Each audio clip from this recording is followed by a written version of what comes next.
Hi மக்களே, எல்லாருக்கும் வணக்கம். நம்ம இன்னைக்கு புளி சுண்டல் எப்படி செய்யறதுன்னு பார்க்கலாம் வாங்க.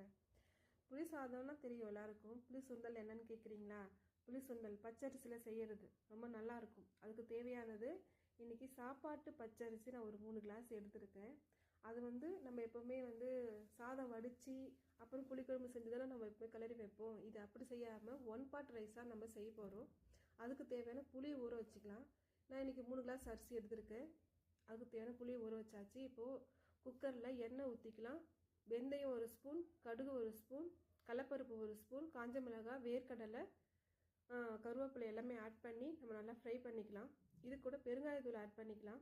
ஆட் பண்ணிவிட்டு நல்லா பொன்னிறமாக கலந்து வந்ததுக்கப்புறம் நம்ம கரைச்சி வச்ச புளி கரைசலை நம்ம ஆட் பண்ணிக்கலாம். 1 கிளாஸ் அரிசி 3 கிளாஸ் தண்ணி ஆட் பண்ணணும். ஸோ நான் இன்றைக்கி 3 கிளாஸ் அரிசி எடுத்திருக்கேன். 9 கிளாஸ் தண்ணி ஆட் பண்ணியிருக்கேன். நல்லா கொதித்து வரட்டும், நல்லா கொதிக்கணும். உப்பு ஆட் பண்ணி கொதிக்க வச்சாச்சு. இப்போ அதில் நம்ம அரிசி ஆட் பண்ணிக்கிறோம். அரிசி ஆட் பண்ணி நம்ம கலந்து விட்டுக்கலாம். மூடி போட்டு மூடி வச்சுக்கலாம். இது நல்லா கொதிக்கட்டும். அரிசியும் தண்ணியும் ஈக்குவலாக வரும்போது நம்ம தம் போட்டு மூடி வச்சுட்டு ஒரு 10 நிமிஷம் கழித்து எடுத்து பார்த்தோம்னா நமக்கு நல்லா உதிரி உதிரியான புளி சுண்டல் ரெடி ஆயிடுச்சு. பாருங்கள், நல்லா உதிரி உதிரியாக வந்திருக்கு. இப்போ அவ்வளோதாங்க. இதை எடுத்து இப்போ நம்ம சர்வ் பண்ணலாம். இதுக்கு தேவையான சைட் டிஷ் பார்த்திங்கன்னா சின்ன வெங்காயம். ஃபைபருக்கு நான் எப்போவுமே வெள்ளரிக்காய் ஆட் பண்ணுவேன். இன்றைக்கி வெள்ளரிக்காய் இல்லை, அதனால் இன்றைக்கி நான் கேரட் ஆட் பண்ணியிருக்கேன். இது கலந்து சாப்பிடும்போது நல்லா டேஸ்ட்டாக இருக்கும். ட்ரை பண்ணி பாருங்கள். ட்ரை பண்ணிட்டு கமெண்டில் சொல்லுங்கள். தேங்க்யூ.